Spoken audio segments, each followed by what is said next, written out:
Muni Sadhu, em seu livro Concentração, busca preencher a lacuna entre a vasta literatura sobre concentração e meditação e a aplicação prática dos poderes da mente no dia a dia. O autor destaca que, embora muitos livros estabeleçam mandamentos sobre o que fazer, faltam conselhos práticos e respostas ao como e por quê. Sadhu menciona William Walker Atkinson, que escrevia sob o pseudônimo Yogi Ramacharaka, cujas obras sobre filosofia oriental e yoga, como Hatha Yoga e Rasa Yoga, são consideradas as melhores e únicas do gênero por seus conselhos práticos. No entanto, Sadhu aponta que houve um grande progresso na psicologia, especialmente na psicologia oculta, desde a época de Atkinson, o que permite alterar alguns pormenores dos métodos, mas o ponto de apoio do estudo, a mente, permanece inalterado. Este livro tem como objetivo compilar os melhores e mais experimentados métodos e exercícios, com as explicações necessárias, para dar ao estudante uma base sólida. Os exercícios práticos na terceira parte são particularmente relevantes para esse fim.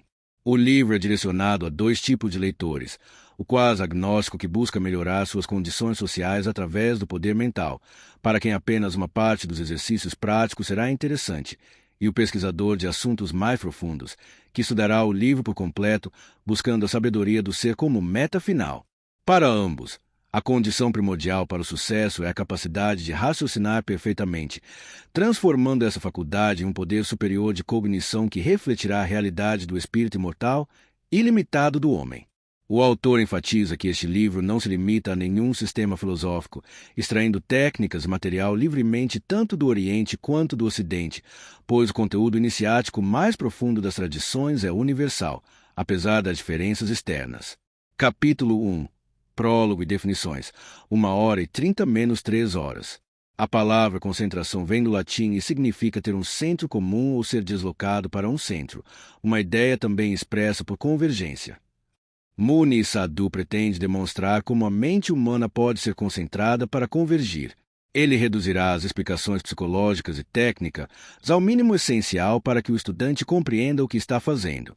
Para ilustrar a importância da concentração, o autor usa a analogia de um lápis sem ponta ou uma faca cega.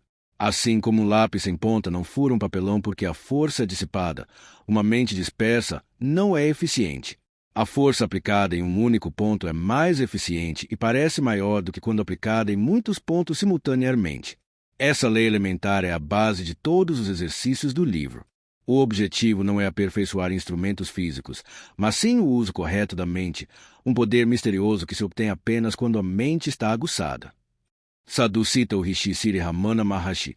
A mente do homem está repleta de pensamento e, por isso, o indivíduo é extremamente fraco. Se, em lugar desses inúmeros pensamentos inúteis, permanecer um único, ele será o poder em si mesmo e terá grande influência. Muitos cientistas e inventores, como Isaac Newton, Thomas Edison e Louis Pasteur, atribuíram suas descobertas à capacidade de concentrar o pensamento, pensando unicamente no objeto de sua investigação, excluindo outros pensamentos. A ideia de concentrar a mente não é nova, mas é científica, pois há metas a serem alcançadas e meios definidos para isso. Capítulo 2. O método 3 horas menos 4h30. Neste livro, Muni Sadhu compilou sistematicamente exercícios práticos, testados quanto à sua eficiência e segurança. Alguns são familiares a ocultistas, outros foram desenvolvidos pelo autor ou coletados de fontes extintas. O pior que pode acontecer ao estudante que não seguir as instruções é não alcançar resultados, especialmente se o objetivo for apenas material e egoísta, pois a concentração não é o fim, mas um instrumento para viver em um nível de consciência mais elevado.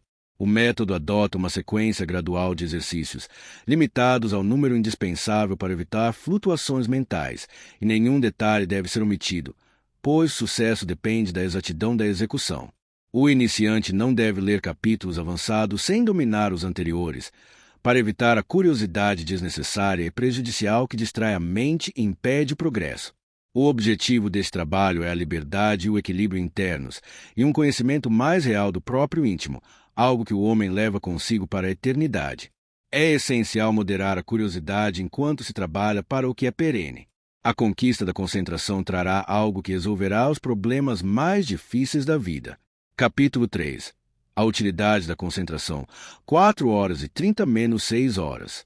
O poder do pensamento concentrado no cotidiano é amplamente reconhecido, mas o homem comum não usa nem uma fração desse poder.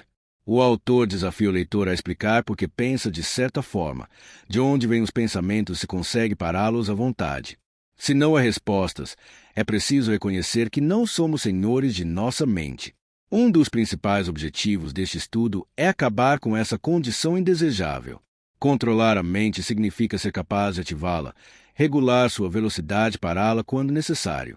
O verdadeiro poder de concentração não é apenas focar a atenção, mas também parar a máquina pensante e observá-la parada. Assim como um artista sabe que suas mãos obedecem, a mente disciplinada deve ser um instrumento harmonioso. A mente indisciplinada é inútil, como uma mão que se recusa a pegar um copo d'água. O estudo da concentração abre o mundo dos efeitos e das causas, libertando-nos da escravidão de pensamentos e sentimentos não controlados. Um exemplo ilustrativo é o experimento da agulha no copo d'água, onde a força da vontade concentrada pode mover a agulha, provando influência na matéria. O autor recomenda este exercício para aumentar a confiança e a fé nas próprias forças, mas alerta para não comentar sobre os exercícios praticados, pois isso desperdiça a força de vontade e atrai pensamentos indesejáveis. Capítulo 4. O papel da concentração na busca espiritual. 6 horas menos 8 horas e 30. No Ocidente, buscadores espirituais são chamados santos e místicos. No Oriente, yogis e sadhus. Todos eles se distinguem do homem comum pela vida consciente e intensamente concentrada em uma ideia superior. O autocontrole é adquirido por práticas constantes de domínio da mente e dos sentimentos, e o instrumento para isso é o poder de concentração.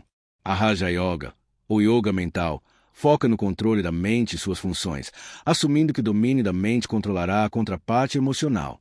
Contudo, a experiência do autor mostra que o corpo astral, sentimentos, e o corpo mental, pensamentos, são inseparáveis para o iniciante. A Raja Yoga insiste em começar pelo treino da mente para compreender que não somos idênticos a ela. A oração, em sua verdadeira essência, é também uma forma de concentração profunda. Sadhu refuta a ideia de que a oração é ridícula, pois não estamos separados de Deus. Nossa consciência é um fragmento da sua, e nossa vida é um reflexo da sua. As orações mais elevadas transcendem pensamentos e emoções, buscando a luz primordial que criou a vida. Exemplos como São Francisco de Assis e São Serafim de Sarov ilustram essa oração espiritual. O conhecimento perfeito, segundo Ramana Maharshi, é adoração, e adoração é conhecimento. A oração, mesmo em suas formas mais simples, pode ser imensamente poderosa, como evidenciado por muitos exemplos na literatura contemporânea de auxílio em situações desesperadoras. As formas superiores de meditação conduzem à superconsciência do samadhi, análogo ao êxtase dos santos ocidentais. A submissão temporária ao Altíssimo na oração, mesmo que imperfeita, já é um reconhecimento do princípio superior dentro do homem, um progresso em direção ao seu verdadeiro ser. Capítulo 5. Quem está qualificado para o estudo da concentração? 8 horas e 30 menos 9 horas e 30. Para estudar concentração, é preciso ter um objetivo definido e compreender que a concentração é o primeiro requisito para alcançá-lo. O mero interesse ou curiosidade não são suficientes para o sucesso. Os objetivos podem ser diversos, como moldar a vida, obter o máximo de possibilidades, adquirir paz mental ou aumentar a força de vontade. No entanto, se o estudante busca objetivos mesquinhos, como desenvolver faculdades psíquicas para influenciar ou confundir outros, o resultado será o oposto do esperado, ou seja, um enfraquecimento de seus poderes. Qualquer ato irrazoável ou injusto deve ser evitado. Se fatores estranhos ao seu verdadeiro ser o impulsionam, você é escravo de forças desconhecidas, as tentações ou paixões. A concentração, por sua vez, demonstra um homem mais desenvolvido, pois força e fraqueza são opostos. O sucesso na concentração exige inspiração pura, vontade firme contra paixões e desejos inferiores, medo, incerteza e hipocrisia, uma vontade independente de qualquer compulsão externa. Sem isso, nenhum estudo de concentração será bem-sucedido.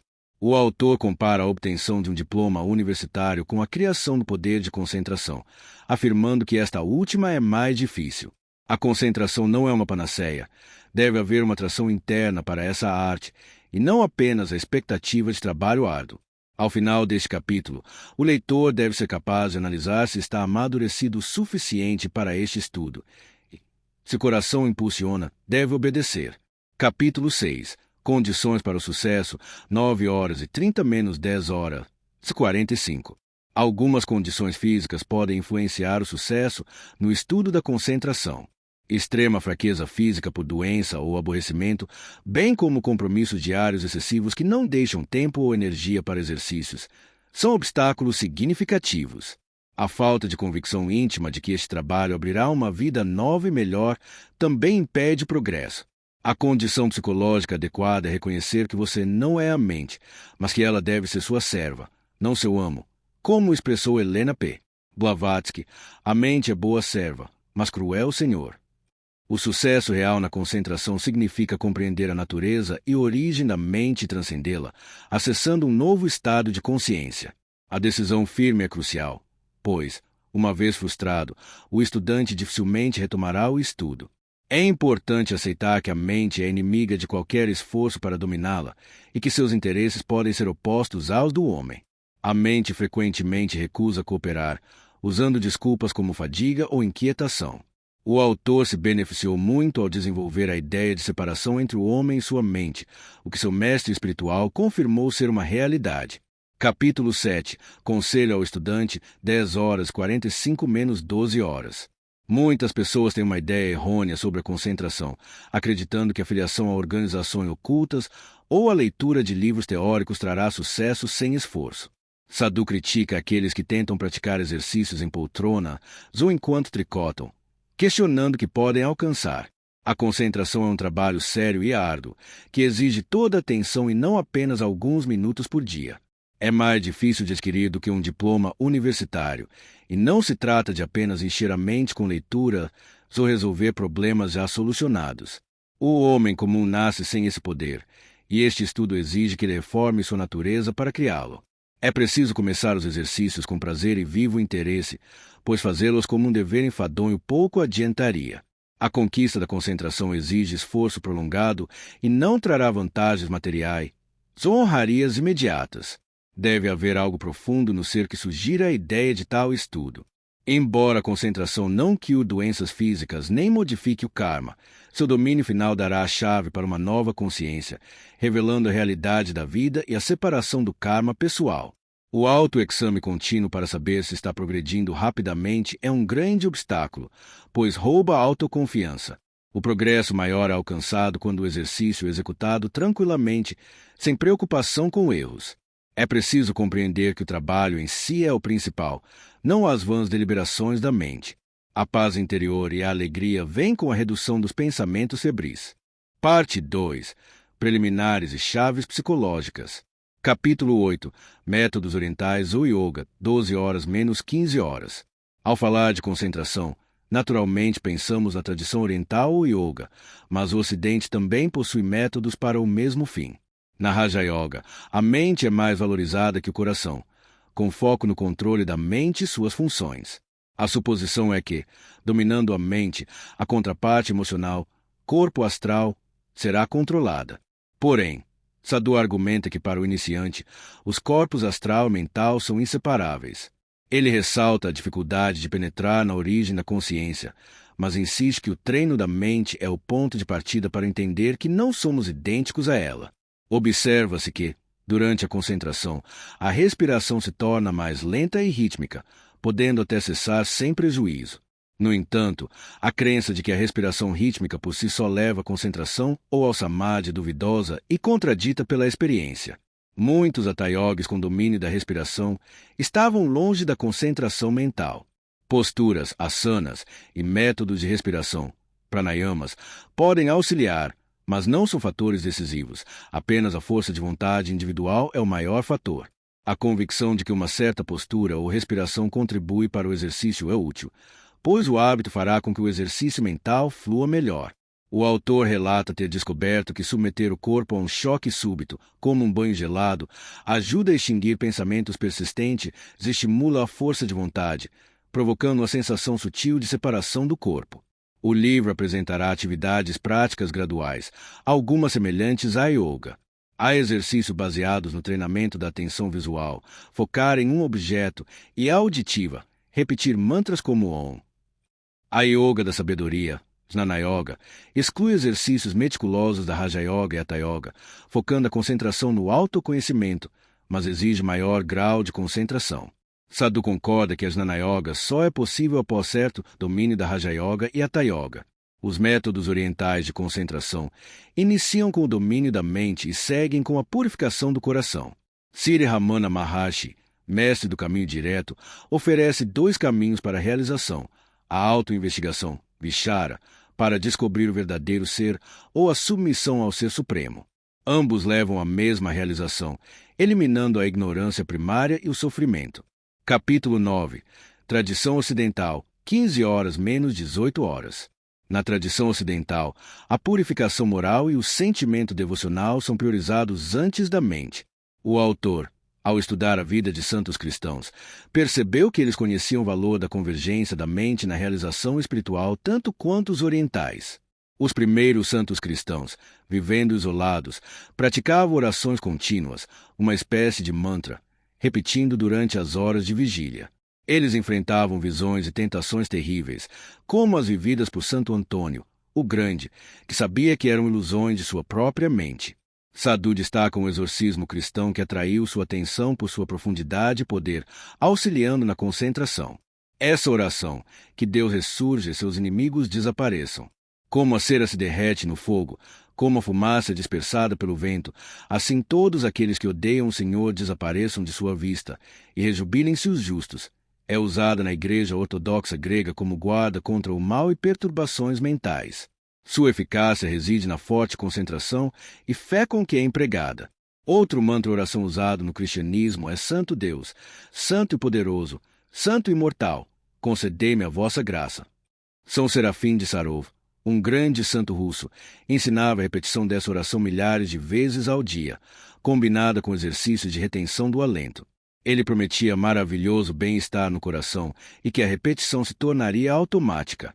A prática de ascetas que viviam em celas isoladas, como no mosteiro de Peters, e repetiam o nome de Cristo até a morte, resultando em corpos sem putrefação, é um exemplo da combinação de mantra e Bhakti Yoga.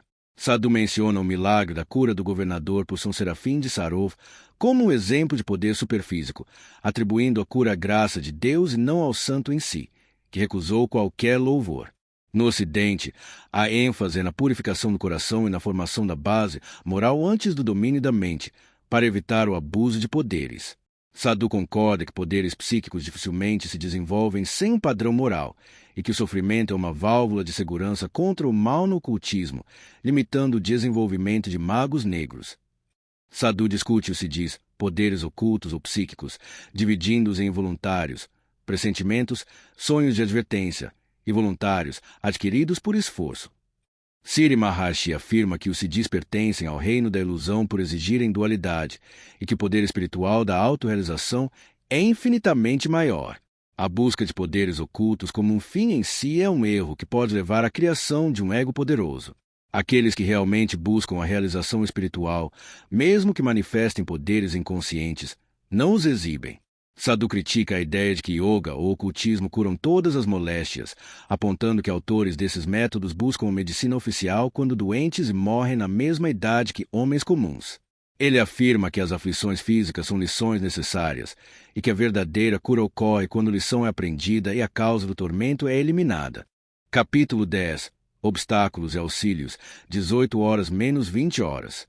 O principal obstáculo à concentração é a falta de controle da natureza emocional, as vasanas ou tendências mentais e astrais inatas. Todas as vasanas são indesejáveis em graus elevados de concentração e devem ser controladas. A debilidade física também é um obstáculo, pois a identificação com um corpo fraco leva a pensamentos e emoções fracas. O materialismo instintivo, a incapacidade de crer ou sentir o que não pode ser tocado, também impede o estudo. A superstição e o fanatismo são barreiras sérias que levam a pensar de modo errado. A mania de ler muitos livros sem uma escolha definitiva e sem profundidade também é um problema. Sadhu alerta contra a embriaguez e outros vícios que anulam a força de vontade.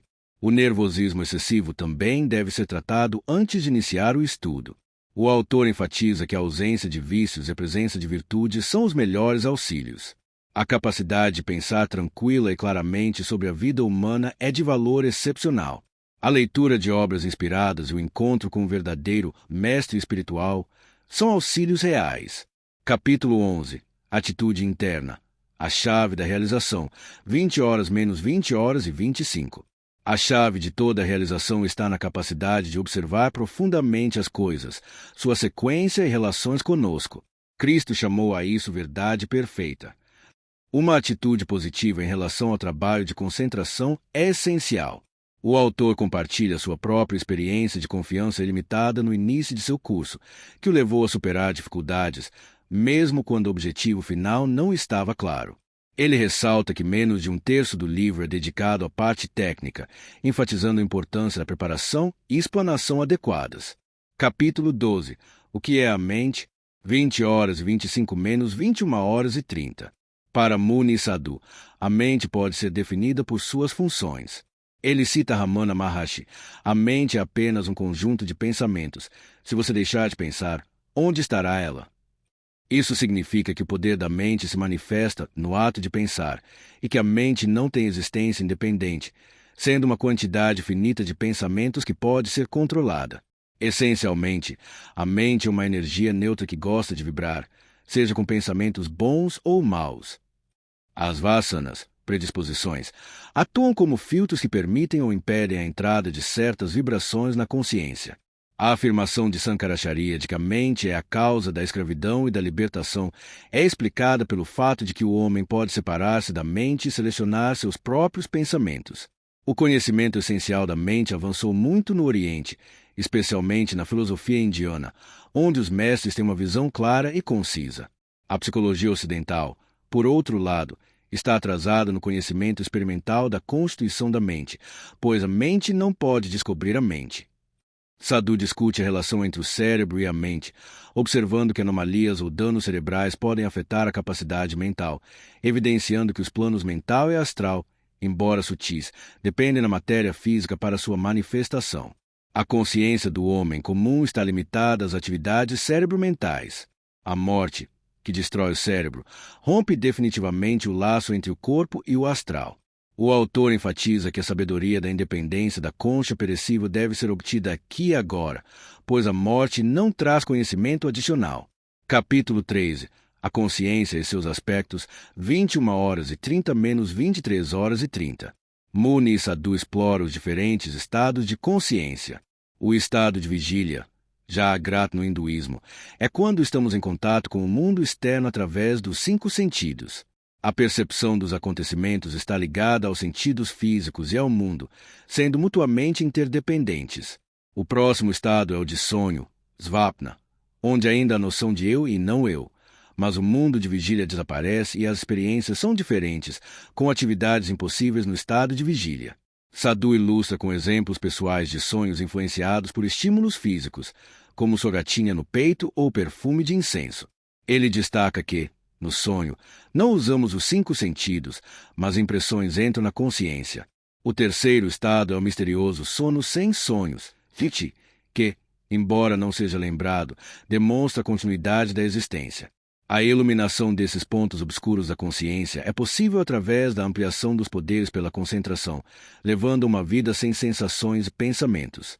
O homem comum, sem treino em concentração, não pode se manifestar voluntariamente em Sushupti.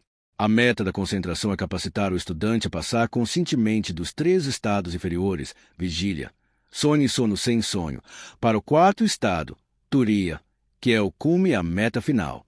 Turiya é a superconsciência, uma experiência normal e cotidiana para aqueles que se esforçam para viver nela, tornando os estados inferiores irreais e limitados. Esse estado não pode ser alcançado sem a tranquilização dos sentidos e da mente. Sadhu adverte que confiar em casos raros e imprevisíveis de obtenção imediata da capacidade necessária não é razoável, sendo comparado a esperar ganhar na loteria em vez de trabalhar para a vida. O progresso na concentração é gradual, e as maiores dificuldades surgem nas séries intermediárias.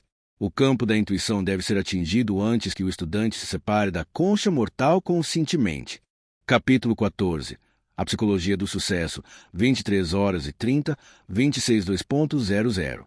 Poucos leitores obtêm proveito real dos livros sobre concentração devido a várias razões. A primeira é o caráter excessivamente teórico dos livros, que carecem de experiência pessoal do autor. A segunda razão é o excesso de exercícios com pormenores desnecessários, que complicam e impedem a concentração. A terceira razão é que muitos livros são feitos para leitura, não para estudo prático.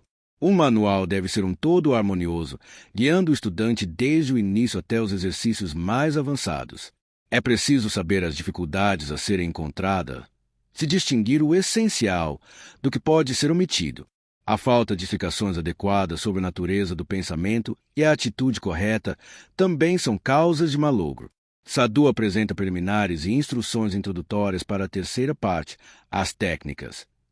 Para ter sucesso, o estudante deve acreditar que pode dirigir seus pensamentos, que não é seus pensamentos, que são a mente. O cavaleiro, o eu essencial, é quem deve dirigir o cavalo, a mente. É crucial que o estudante medite sobre essa divisão entre si e sua mente e a estabeleça firmemente em sua consciência antes de iniciar os exercícios. Os exercícios devem ser praticados pelo menos 2 vezes ao dia, pela manhã e à noite, pois são os períodos de paz. Um quarto silencioso, um canto de jardim ou outros lugares tranquilos são apropriados. O inimigo mais terrível da concentração é o hábito mental emocional da expectativa. Esse desejo mortal de pensar continuamente e a falsa esperança de que algo útil virá do pensamento febril levam a desapontamentos e perda de tempo. O autor aconselha o estudante a dizer a si mesmo, durante o período de concentração, que não está interessado em pensamentos ou emoções errantes e que todo pensamento intruso é um inimigo. Como tal, absolutamente não me interessa. A chave do sucesso é precisamente a perda de interesse pelos pensamentos descontrolados. O domínio da mente também leva à faculdade de sentir e ver emoções e pensamentos nos mundos astral e mental, o que é uma forma de clarividência, mas não vaga e incontrolada. Inicialmente, pressentimentos de eventos futuros podem ocorrer, mas, com o tempo, o estudante aprenderá a dominar esse influxo de impressões. Capítulo 15. A preparação direta para os exercícios, 26.2.00, 29.30. Para iniciar os exercícios, o estudante deve escolher um local apropriado e se assegurar de que não será interrompido. A postura é fundamental. Sentado em uma cadeira ou banco não estofado, com a espinha, pescoço e cabeça em linha reta, sem se encostar. O corpo deve estar relaxado e em uma posição confortável que possa ser mantida por horas, sem sonolência.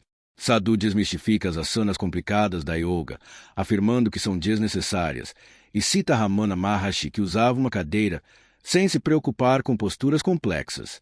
Sri Aurobindo Ghosh e Sri Ramakrishna também não davam grande importância a práticas físicas difíceis. A respiração deve ser natural e fácil, e é recomendável não pensar nela no início dos exercícios. Se a respiração se tornar irregular, um pranayama básico em forma de dharana pode ser útil para conhecer o ritmo natural do pulso e acalmar os nervos.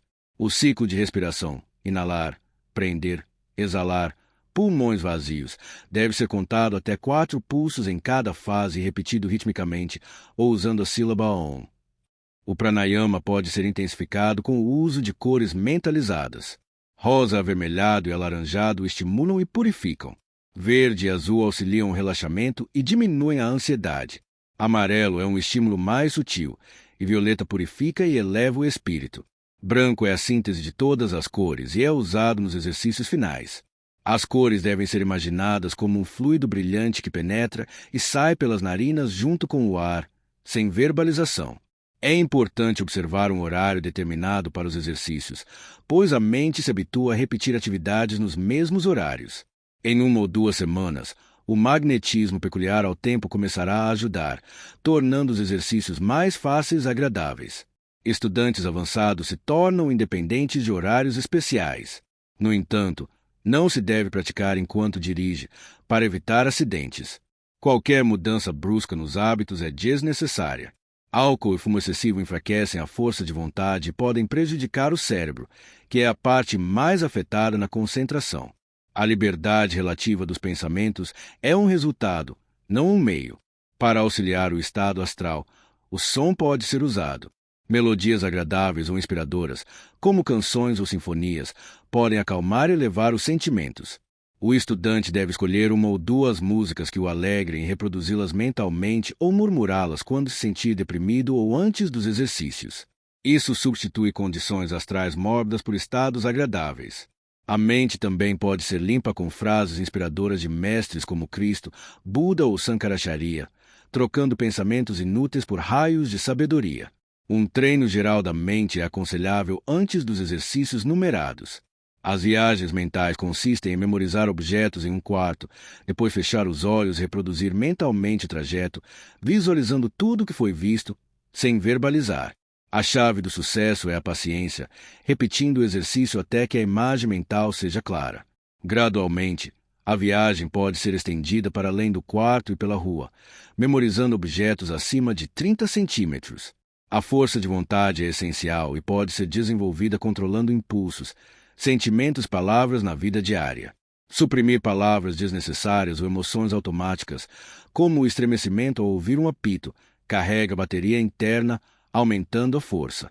Pequenas renúncias diárias, como cancelar a ida ao cinema ou renunciar a um cigarro, fortalecem a vontade.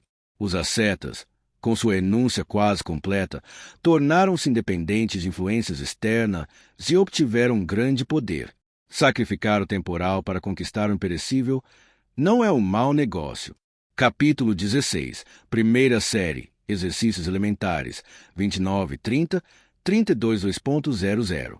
Com a conversa consigo mesmo terminada, o estudante deve olhar o ponteiro dos segundos do relógio, fixando a vista exclusivamente na extremidade da linha colorida, sem pensar em outra coisa, apenas observando o movimento firme. O objetivo é triplicar o melhor tempo de concentração ininterrupta, alcançando, por exemplo, 2 minutos. Se a mente for distraída, o exercício deve ser recomeçado. Este exercício é um ataque à mente destreinada através da concentração visual. O exercício número 1A, Pranayama vermelho, envolve a concentração no som, repetindo mentalmente ou murmurando a palavra Om. O objetivo também é triplicar o período de concentração ininterrupta. O tempo inicial de concentração visual e sonora revela o controle da mente. Mesmo começando com períodos pequenos, como 20 segundos, é possível superar outros. Tentar isolar os sentidos, tapando ouvidos ou fechando os olhos, pode facilitar a vitória sobre distrações nas fases iniciais. É crucial cessar o interesse pelo ocultismo e esquecê-lo completamente, pois a concentração exige indulgência zero à duplicidade. O exercício número 1A, Pranayama vermelho, envolve a concentração no som, repetindo mentalmente ou murmurando a palavra Om. O objetivo também é triplicar o período de concentração ininterrupta. O tempo inicial de concentração visual e sonora revela o controle da mente. Mesmo começando com períodos pequenos, como 20 segundos, é possível superar outros. Tentar isolar os sentidos, tapando ouvidos ou fechando os olhos, pode facilitar a vitória sobre distrações nas fases iniciais. É crucial cessar o interesse pelo ocultismo e esquecê-lo completamente, pois a concentração exige indulgência zero à duplicidade. Os exercícios 1 e 1A devem ser praticados até que possam ser realizados sem falhas durante 5 minutos, para então passar aos seguintes. É essencial aumentar a força de vontade, declarando guerra a hábitos desnecessários e nocivos. A repressão de desejos e palavras sem valor gera uma corrente de força interna.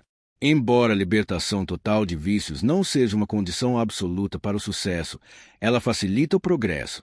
Para tornar-se independente do corpo físico, um artifício útil é inclinar a cabeça ritmicamente enquanto mantém a concentração nos exercícios, provando que eles vão além do cérebro. A meta final da primeira série é a concentração ininterrupta por 10 minutos. Alcançar isso é uma verdadeira conquista e um sinal de progresso é começar a gostar dos exercícios. Capítulo 17, segunda série, Exercícios Avançados, 32.2.00, 36.2.00. Dominada a primeira série, o estudante pode prosseguir para exercícios mais avançados. Exercício número 2. Pranayama amarelo substitua o relógio por uma cabeça de alfinete de aço. Estude A intensamente por 2 minutos, memorizando todos os detalhes, com ou sem lente. A atitude ideal é de indiferença a tudo mais no mundo. Em seguida, Alterne com o exercício 1A por 2 minutos, repetindo o ciclo por 10 a 15 minutos. O objetivo é que a imagem mental da cabeça do alfinete se fixe na mente, sem interferência, podendo ser vista mesmo com os olhos fechados.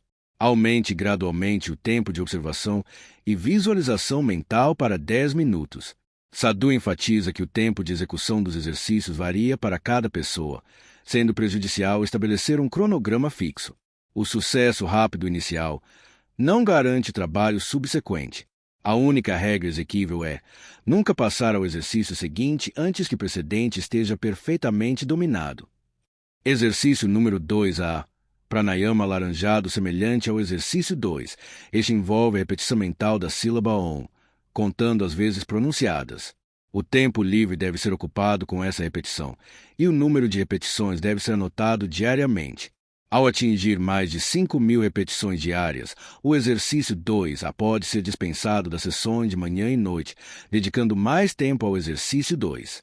O mantra Om deve ser praticado em todos os momentos apropriados para aumentar a força e autoconfiança.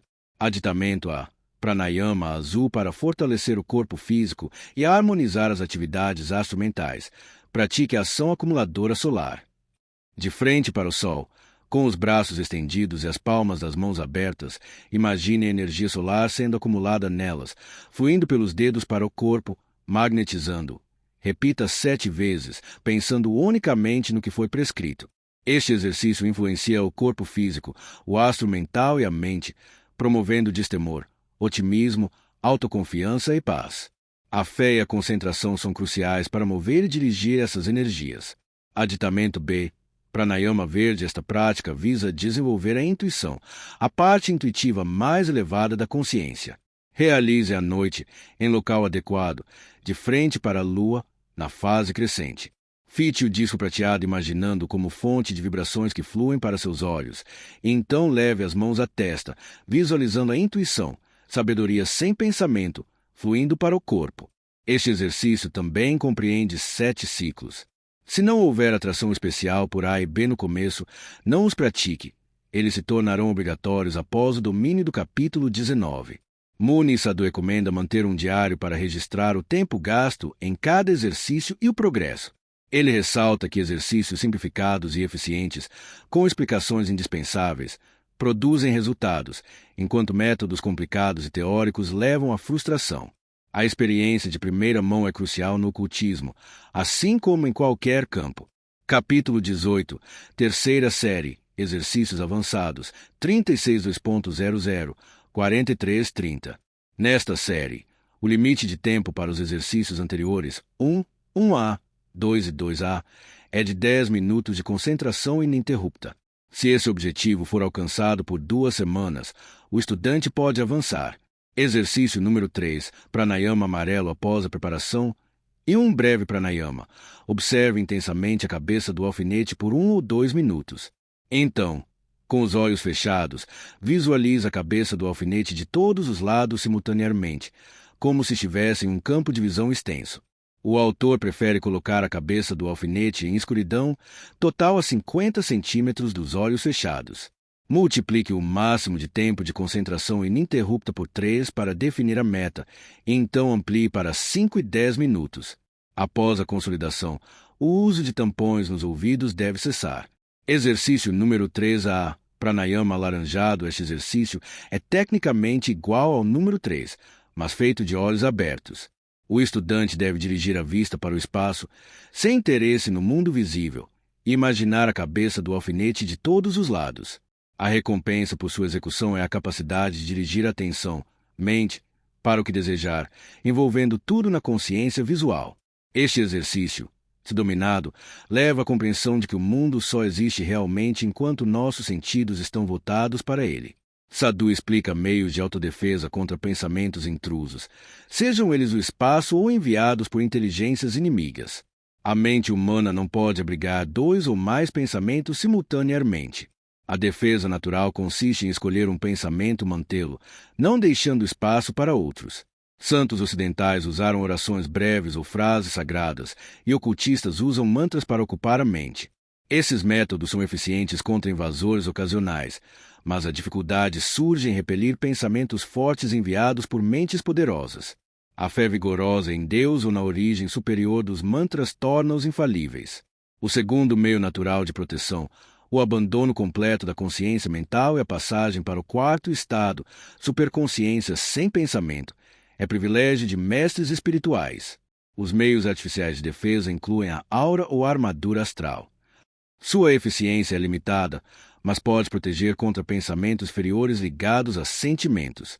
A técnica consiste em imaginar um envoltório transparente e oval ao redor do corpo. A cada exalação, expelir os sentimentos e pensamentos impuros, purificando o interior dessa cela.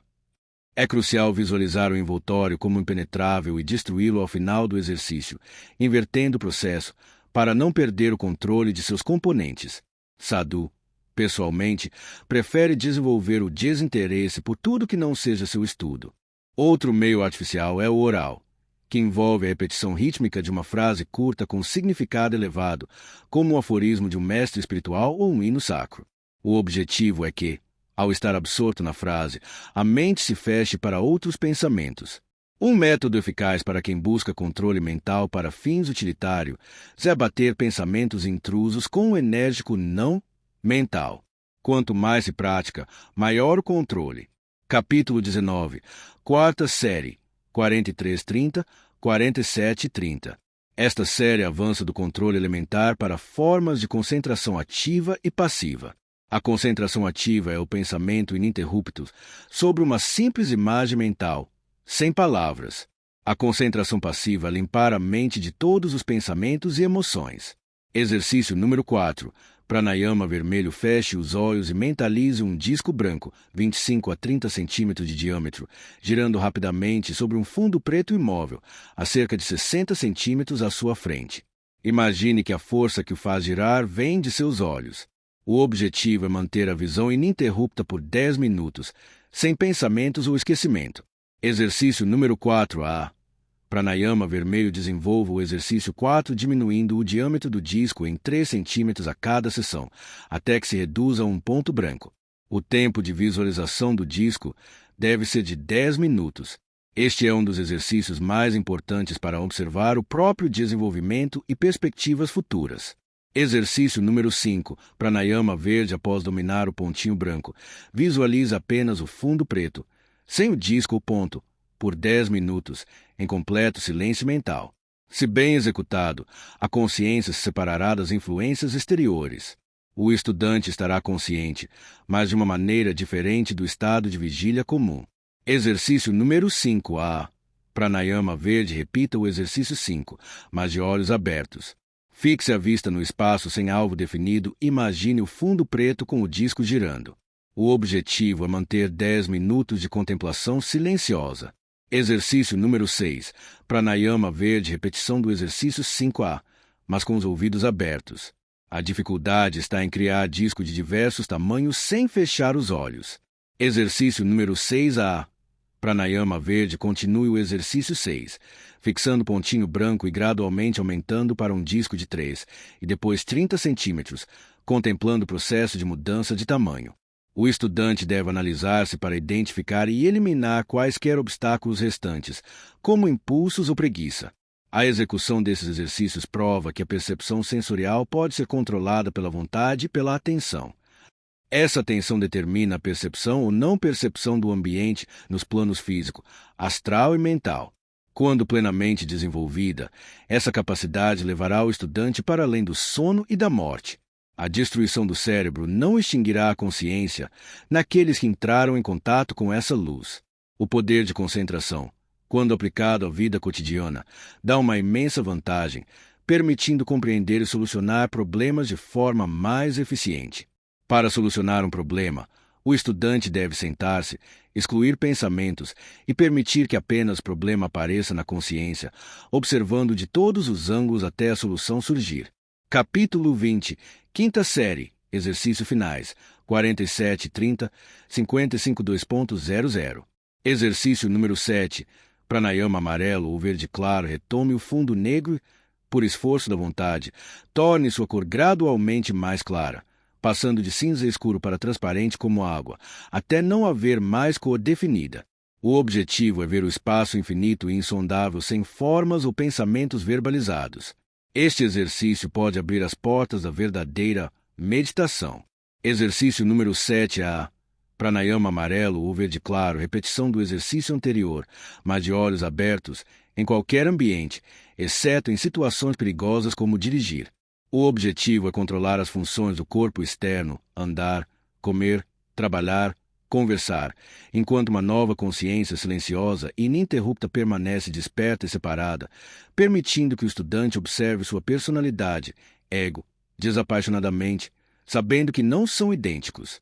É aconselhável recapitular todos os exercícios anteriores e verificar se há falhas, eliminando-as. O controle final deve ser feito fora das condições apropriadas, levando cabeça de alfinete para o trem, ônibus, etc. Não é recomendável adotar postura e controle de respiração em público para não despertar curiosidade. Exercício número 8. Pranayama violeta retorna ao exercício 7A. Sente-se de olhos e ouvidos fechados e olhe para a parte inferior das pálpebras, como se estivesse observando suas sobrancelhas através delas. Permaneça nesse estado por 10 minutos. Exercício número 8A.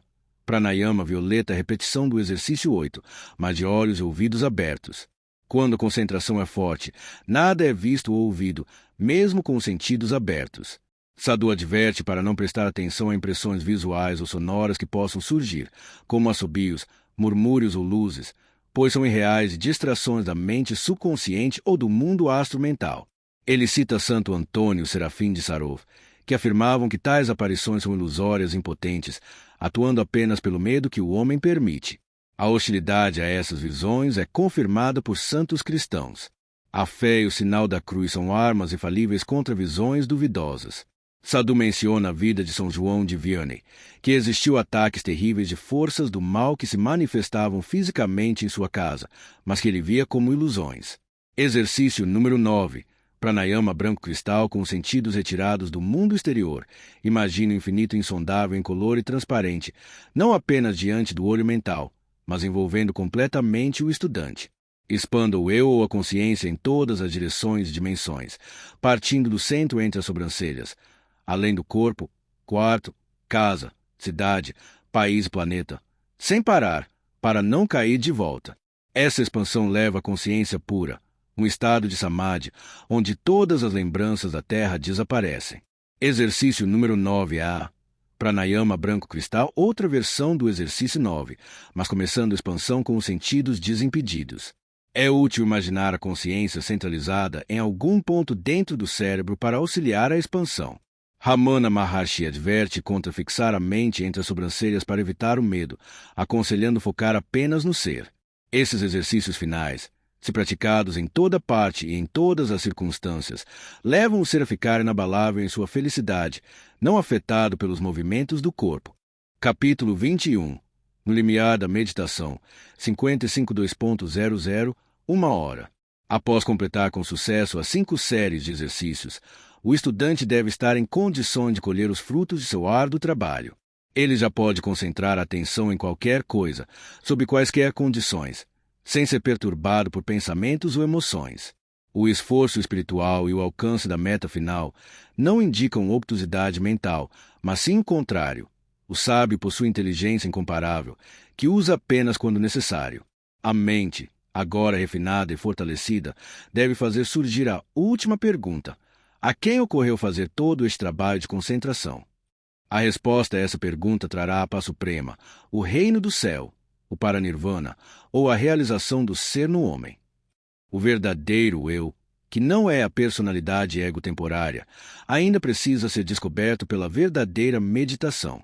Sadhu critica as meditações de pseudo-ocultismo, que são meras atividades da mente não dominada e não levam a lugar algum. A mente, se não for ultrapassada, não permite ver além da superfície. Somente o samadhi pode revelar a verdade. A verdadeira meditação é o estado normal de consciência para aqueles que atingiram a meta de seu estudo. O autor recomenda meditar sobre versículos inspiradores de Sankaracharya ou Sermão da Montanha de Jesus Cristo para elevar a consciência e estimular a intuição. A meditação avançada envolve ler um versículo, repeti-lo mentalmente até o conteúdo ficar claro, e então tentar extrair seu conteúdo mais profundo, uma ideia sem palavras, sem verbalizar. Isso leva a um estado superior de consciência, onde se vive a verdade em vez de apenas pensar nela. A meditação perfeita conduz ao samadhi inferior ou temporário, Kevala Nirvikalpa Samadhi, uma felicidade indescritível. Parte 4. Conclusão. Capítulo 22. Ressurreição numa nova consciência, 1 às 1h10. Muni Sadhu reflete sobre a transformação do eu após o estudo da concentração. Ele recorda momentos de desespero no início, ao tentar concentrar-se e ser invadido por pensamentos indesejáveis. A força interior é forjada na batalha interna. A mudança gradual e a compreensão do silêncio eliminam as dificuldades. O autor enfatiza que nossa consciência não é imóvel e imutável.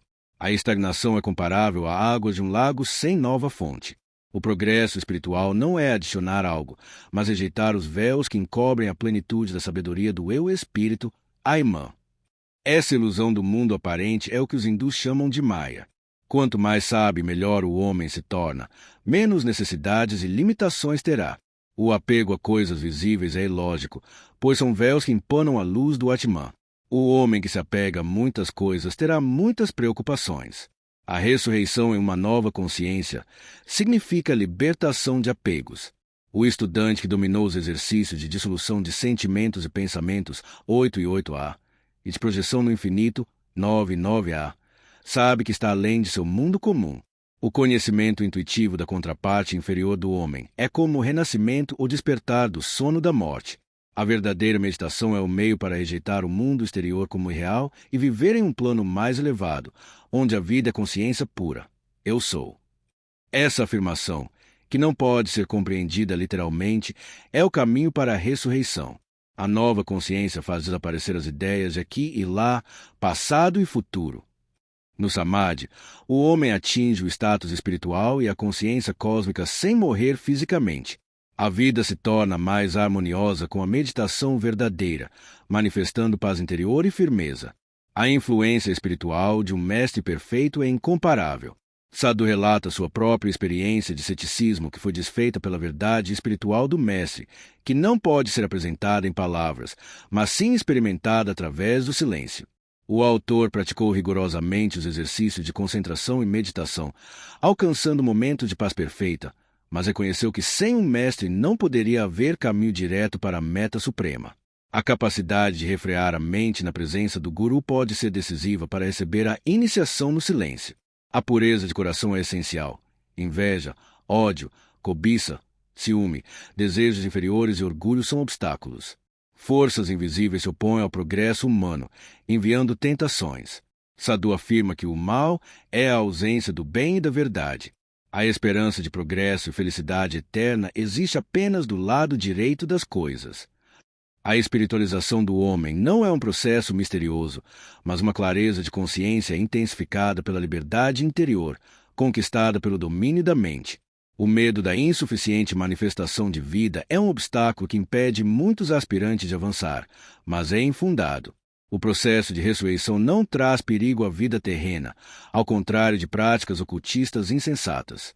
Os métodos de concentração apresentados no livro são uma gradação lógica, do mais fácil ao mais difícil, visando aumentar as forças e a sabedoria do estudante. O caminho da verdadeira devoção religiosa e o caminho direto são outros caminhos principais que levam à sabedoria. O caminho direto tem como meta o autoconhecimento, a realização do ser no homem, que é a sabedoria experimental do verdadeiro ser. Isso envolve a autoinvestigação, Vichara, quem sou eu? A renúncia ao mundo irreal é natural para quem alcançou esse conhecimento. A verdadeira iniciação é a transformação do homem, não segredos murmurados. Ela dá o conhecimento de nosso próprio ser e sua relação com o todo, que é a união com o todo. O homem deve tornar-se inofensivo, bom em seus atos e puro em suas intenções. A mente, como um oceano, jamais permanece em tranquilidade absoluta. A liberdade vem ao transcendê-la. A concentração é apenas o primeiro passo real. Ela permite desenvolver possibilidades latentes, como a telepatia e o mesmerismo. No caminho direto, o mestre é mais necessário, e sua graça pode auxiliar a vencer as dificuldades dessa senda extraordinária. O mestre não precisa aparecer em forma física. Suas palavras e exemplos são suficientes. A verdadeira intuição é o poder de cognição sem pensamento, uma ação com os melhores resultados possíveis. A presença de um grande ser estabelece a atmosfera sutil do silêncio e da paz interior. Muni Sadhu encerra o livro com voto de sucesso aos estudantes devotados, esperando que a obra os ajude a elevar seu nível interior. Ele finaliza com o excerto do antigo Upanishad, meditando sobre a alma que, após experimentar a vida fenomênica, retorna a si mesma para repousar longe de desejos e sonhos.